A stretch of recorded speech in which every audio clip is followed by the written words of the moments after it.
এখন কি রান্না হচ্ছে আপনারা বলেন তো? এগুলো কিসের পাতা? আমি বলে দিই, এগুলো হচ্ছে বাঁশের পাতা। আর পানি দিয়েছে আমার ভাবি চুলার উপরে। এগুলো সুন্দর করে যখন ফুটে উঠবে, ও আচ্ছা, ফুটার আগে আমার ভাবি এখন কি দিচ্ছে দেখা যাক। এগুলো কি ভাবি? ও, এটা হচ্ছে লেবু।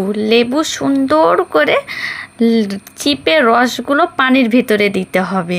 অনেক সময় বাজার থেকে ওল আনলে বা বাড়ির আশপাশে আমরা ওলের গাছ লাগিয়ে থাকি।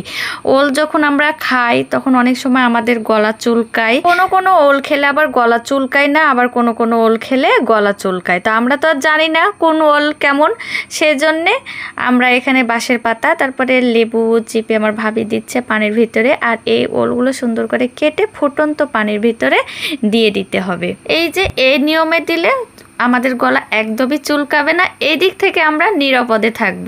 তবে হ্যাঁ, একটা কথা, বাঁশের পাতা যদি আপনারা না পান তাহলে বাসায় যদি লেবু থাকে তাহলে লেবু আপনারা ইউজ করতে পারেন, কোনো সমস্যা নাই। আর লেবু না থাকলে বাঁশের পাতা দিতে পারেন। ওল কিন্তু সেদ্ধ করা যাবে না, কিছুক্ষণের জন্য নাড়াচাড়া করে একটা ঝাঁকায় ঢেলে ঠান্ডা পানি দিয়ে ধুয়ে নিতে হবে। আল্লাহ হাফেজ।